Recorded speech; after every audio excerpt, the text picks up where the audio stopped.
Greetings! In today's video, I'm doing something a bit different. I'll be taking a look at this Artex set of alcohol markers and marker paper. The set itself is really well thought out. It comes with a woven bag, acrylic support frames for the markers, a swatch card, 2 plastic grids to sort the markers, a shoulder strap and a hand strap for the bag, a postcard, stickers, and a manual. This is a bit silly, but it was very satisfying to open this box, as everything in it had its own place. It wasn't a big mess. After taking everything out the box, I swatched the markers and set them in the plastic grids in the same order as they are on the swatch card. These markers have 2 nibs, a broad chisel nib and a brush nib. Personally, I seek markers with a brush nib. I find it more versatile and instinctive to use. Artex have 2 main marker sets, this one of 80 markers and another one that has 90 markers.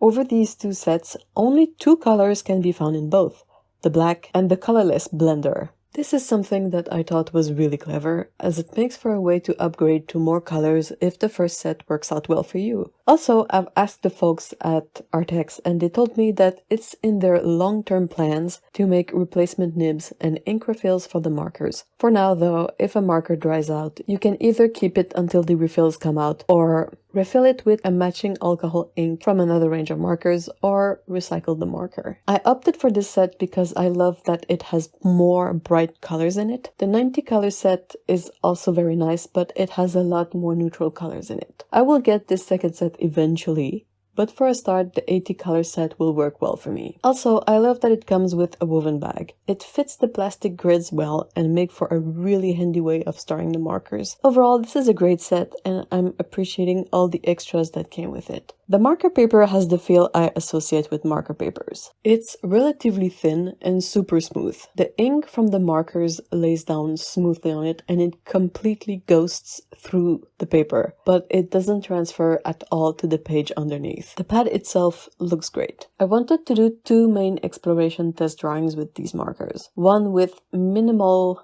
layering and one with extensive layering. I made preliminary sketches digitally and then printed them out to fit on the marker paper. Initially, I meant to transfer the drawings to the marker paper using a light table, but turns out it's not necessary at all. Since the printed lines are black, I can see them through the paper just by layering the 2 pieces. I traced the line art with a regular mechanical pencil. After that, I wanted to start with the markers, but wasn't quite sure what colors I wanted to use. I noticed that the markers don't reactivate the ink from my printer, so I printed out smaller versions of my sketches to test out color schemes. It worked out really well, and I found color palettes I wanted to use. Of course, with the change of size and paper type, the final pieces didn't quite come out like the tests. The house sketch was almost the same, but the boat sketch was a bit more difficult. It was harder to make a smooth gradient on larger areas than it was on my small thumbnail. I still think it came out well. I love how layering markers make for a slightly shifting flat color, at least on this paper. Also, alcohol inks dry faster than watercolor, so making a large, flat area of color is tricky. They layer quite well too, making for even more possibilities in terms of mixes and new colors. I inked the drawings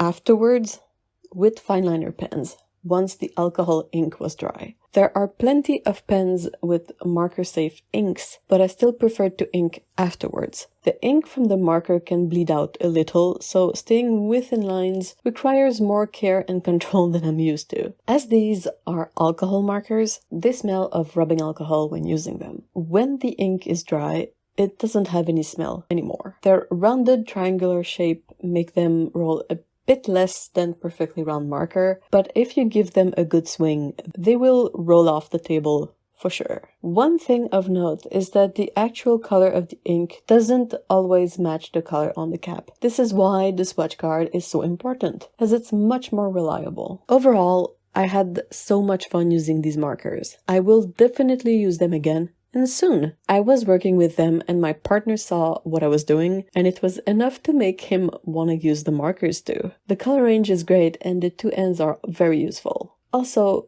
these have a great cost per marker at just a bit more than $1 each. And that's without taking into consideration all the extras that come with the markers. I've tried many markers in my artist life, some that don't even exist anymore, and these are my favorites so far. I'll have links in the description if you want to check it out. I want to thank Artex for sending me the markers, and also thank you for watching this video. Let me know in the comments what you think of these alcohol markers, and have a great day. Bye bye!